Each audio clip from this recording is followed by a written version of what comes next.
So back at the 1600, haven't done much except order a ton of parts, a few of which have started to show up.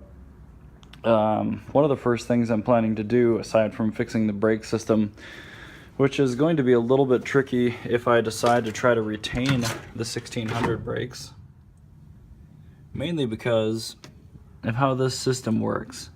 Your pedal actually goes to a cylinder, then that cylinder transfers fluid up to another cylinder, which is on the booster, and then that somehow translates force to the brake calipers and the wheel cylinders. My main goal here is going to be, once I install my 2002 pedal box with the late style brakes, put in the late style booster and the late style master cylinder, which I hope will just bolt in, to get the brakes going. I then am going to block off the mechanical fuel pump, which is right there. I'm going to take off this single barrel carburetor, take off the carbureted intake manifold, take off this ghetto electric fuel pump and the associated fuel lines. Going to install this E30 M10 fuel injection intake manifold after I replace these injectors with probably some spare 60-pound injectors, which I have. Overkill, but it is what it is. I've got a stepper IAC coming from O2 again that fits here. I've also got the adapter on the way that converts this into the E30 M20 B25, the bigger throttle body. That will also set me up a little bit better for the Megasquirt EFI throttle position sensor. Got my new old stock brass radiator that showed up. I bought some 13 by 5.5 sandblasted turbines because I'm weird like that. There's my pedal set.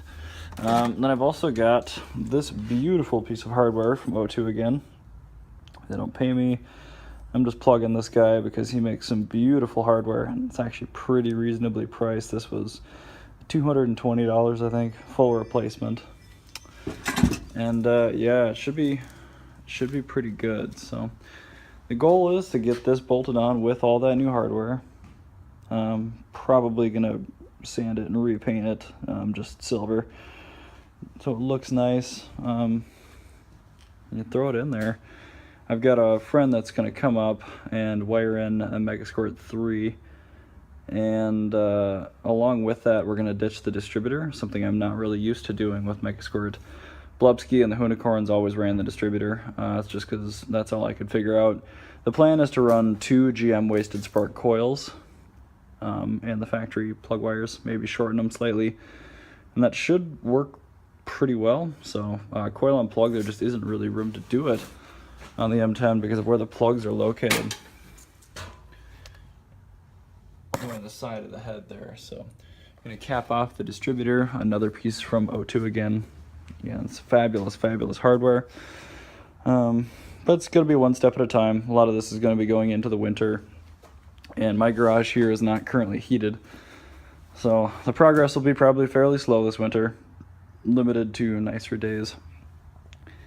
But that's kind of the plan. I am going to leave the original engine in it unless something goes horribly wrong. Normally that's better for now. If I ever get craving for more power, I do plan to throw a low pressure turbo on it as well.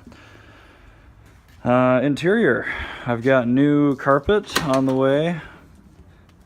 Black and white salt and pepper. I was able to find a pair of original door panels, same color, uncut. Very happy about that. I've got new OEM door seals coming. I've got new door brakes coming. I don't think I have the window gaskets yet, the quarter vent window gaskets yet. I do have a later 3-spoke stock, stock steering wheel on the way as well. Still on the hunt for a turn signal stock. Those are really hard to find. I believe I have a silver dollar tachometer on the way. This clock is really, really rare, especially if it worked, which I don't think it does. What else? Not much for the interior. I'm not planning to really go too crazy in here. I have not purchased anything for the seats. I will eventually. I'm just noticing these are screwed down. I wonder if that's stock or if that's somebody's Klug. Anyway, I digress. lots and lots of parts on order. I still am really struggling with if I repaint this car the original silver or if I just leave it black.